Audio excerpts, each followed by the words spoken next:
Fischer, est-ce que vous êtes sereinement inquiet, vous d'ailleurs, en tant que J'attends designer? qu'il parte avant de dire des choses sur lui.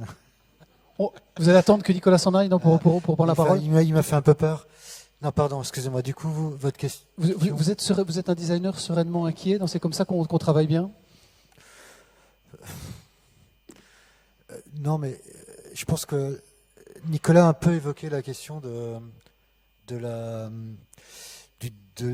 la question compliquée du designer engagé. Oui. Militant, peut-être. Militant, Ça, ouais. vous n'aimez pas ça? C'est pas que j'aime pas, c'est que je pense qu'il a un peu répondu à la question.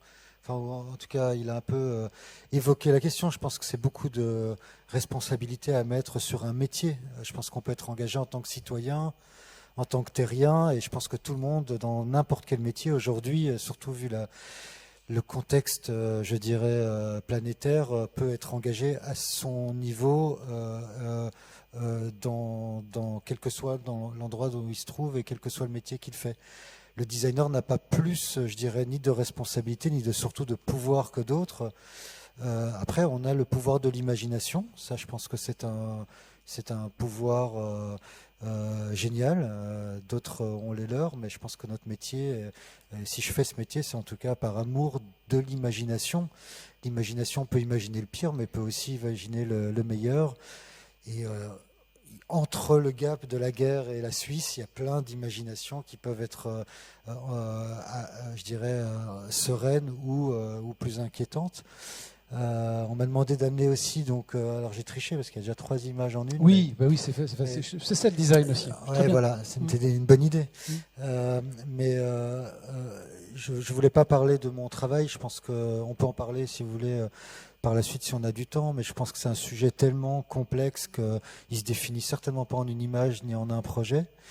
Par contre, la question de l'imagination, elle m'a amené à me poser une question très tôt et que j'ai réussi personnellement en tout cas à essayer à accoucher en une exposition qui était justement à Nantes, donc peut-être que certains d'entre vous l'ont vu. Au lieu unique. Hein. Et qui s'appelle toujours d'ailleurs Science-Fiction et pas Science-Fiction. Qui pose la question justement de l'imagination. Alors ces 3 images, elles datent du début du siècle, du début du XXe siècle, mais elles auraient pu aussi dater du début, enfin plutôt de la fin du XIXe siècle, et pour certaines, elles auraient même pu dater du XVIIIe, voire du XVIIe siècle. Elles montrent juste que le pouvoir de l'imagination n'a pas forcément besoin de répondre à un cahier des charges. Ici, il s'agit d'un personnage qui s'appelle Hugo Gansbach et qui est né au Luxembourg, qui a trouvé l'Europe un peu moyenâgeuse à la fin du XIXe siècle et qui a décidé de partir aux États-Unis pour justement essayer d'inventer le monde de demain. C'était en tout cas un fantasme que beaucoup d'Européens de la fin du XIXe siècle ont eu et qui est parti à New York et qui a commencé à inventer des récits. Donc de manière sous-jacente, beaucoup de questions que vous posez à travers la question du futur passent par la question du récit et de la question de la fiction. Alors, il y a 2 images. Ces images-ci, elles montrent un personnage, ce fameux Hugo Gansbach, qui a choisi, je ne peux pas évidemment rentrer dans les détails, mais vous pourrez les trouver sur Internet, notamment sur le site de l'exposition, qui a choisi non pas de répondre à l'industrie, mais à son fantasme, c'est-à-dire qu'est-ce que les gens rêvaient d'avoir au début du XXe siècle. Et il ne s'est pas préoccupé de la question de comment le réaliser. Il s'est juste demandé ce qu'il rêvait d'avoir. Alors, à gauche, on voit le FaceTime en 1912, je crois. Au milieu, on a un objet qui pourrait ressembler à ce qu'on pourrait appeler maintenant le jumeau numérique ou l'intelligence artificielle. C'est une machine qui vous permet de connaître toute je dirais, votre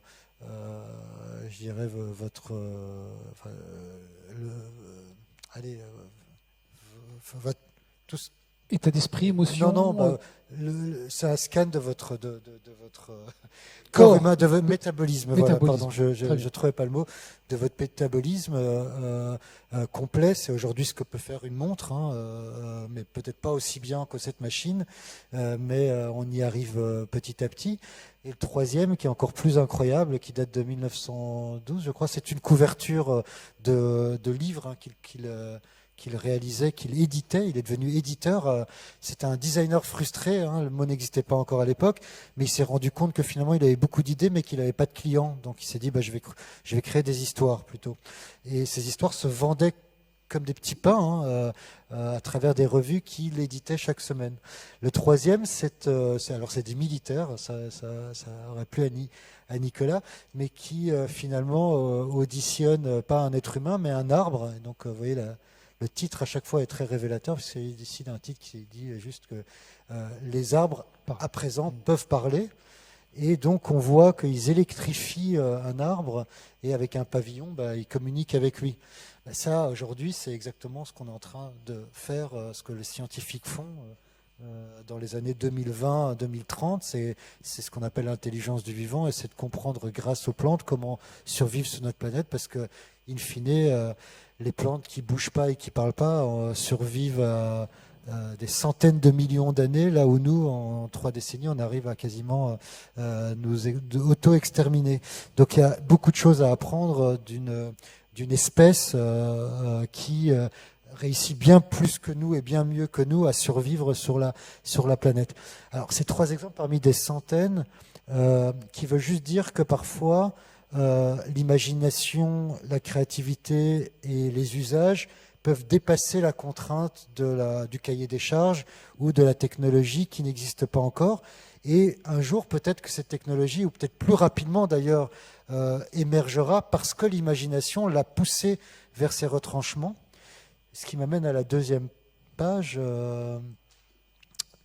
qui est celle-ci, qui est un peu, et encore une fois, hein, je n'ai pas d'objectif ici manichéen ou caricaturaux, mais une autre façon d'appréhender le design.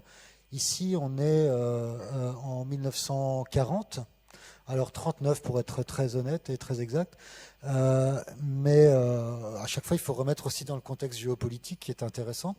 On est toujours aux États-Unis, même s'il y a beaucoup d'Européens qui participent à cette aventure qui s'appelle Futurama. Futurama, c'est la plus grande exposition jamais réalisée, en tout cas dans les années 40.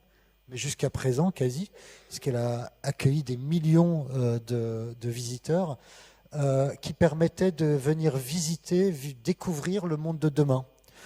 Alors, ce qui est intéressant dans ce projet, c'est que ces millions de visiteurs vont pouvoir, à travers des petits trains électriques que vous voyez ici, traverser une ville du futur, la ville des années 80, c'était comme ça que c'était en tout cas vendu. Et qu'est-ce que vous voyez ?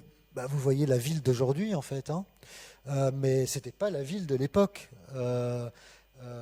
À l'époque, en fait, on n'avait pas encore ces grandes tours, ces grandes artères, ces énormes parkings et ces centres commerciaux. On était dans un monde émergent.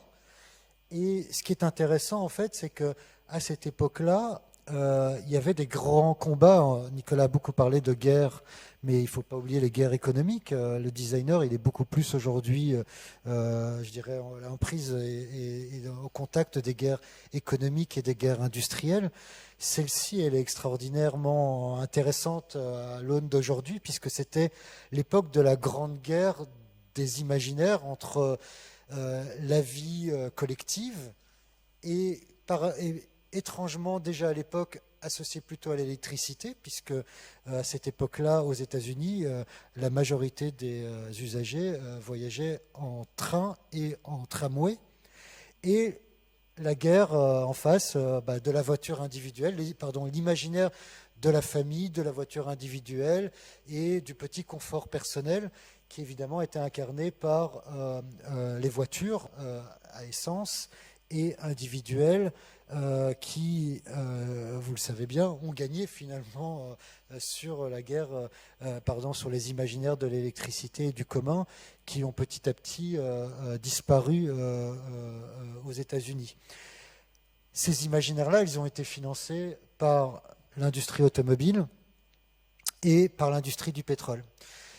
Et évidemment, aussi, il y avait aussi des designers très brillants qui étaient au service de ces entreprises et qui ont participé, et sans aucune critique, je le dis, parce que c'est juste pour vous expliquer dans quel type de contexte nous on peut se trouver, à la transformation du monde par finalement l'invention d'un imaginaire désirable qui était celui d'une ville qu'aujourd'hui on réfute et qu'on ne veut plus voir croître dans les décennies à venir. Donc ce sont des cycles comme cela, et c'est vrai que le design, pour essayer de conclure sur je dirais une façon de voir les choses, peut à la fois anticiper les usages et parfois ne pas être dans un cadre économique, et pousser vers des avancées qui nous semblent désirables, et parfois aussi, et sans doute la plupart du temps, être aux côtés de l'industrie pour aussi penser le monde de demain dans un enjeu économique et industriel qui aussi a tout à fait besoin d'exister, puisque évidemment l'économie est hyper importante. Voilà. Sur ces deux images, j'essaie de montrer très loin de nous, il y a 100 ans, comment en fait le design est né, dans ce paradoxe en fait entre, je dirais, deux tensions. Mais j'essaie aussi de vous dire qu'aujourd'hui, ces tensions sont tout à fait les mêmes et que le designer peut tout à fait se retrouver dans nos métiers et dans nos projets actuels à devoir gérer ces deux façons de répondre au monde qui vient. Ce qui était tout à fait parmi la vocation d'ailleurs de cette exposition, presque en deux temps, qui montrait d'ailleurs en quoi les fictions et les récits d'anticipation de cette ère industrielle que vous évoquez ont inspiré ou forgé nos usages quotidiens. Et puis la deuxième salle ou deuxième espace qui était consacré justement à une salle immersive au futur désirable. Pour reprendre vos mots, dans un article du Monde, je crois qu'il date de 2018, vous disiez « Je suis un artisan des transformations de la société ». C'est comme ça que vous voyez votre rôle de designer aujourd'hui? C'est cette responsabilité que vous portez le matin quand vous vous levez et vous travaillez? Oui, tout à fait, mais ça c'est plus mon rôle de citoyen. Je pense qu'après, peut-être que j'ai aussi choisi ce métier parce que je sais que dans les années 90, 90, hein, comme vous dites, depuis ma petite Belgique natale, j'ai d'abord choisi une école, enfin Guillaume le dira aussi sans doute, mais parce que c'était une école qui m'inspirait dans le sens où elle évoquait l'idée de la transformation plus que du design. En fait, j'ai fait des études dans un lieu qui m'inspirait pour le futur plus qu'un métier.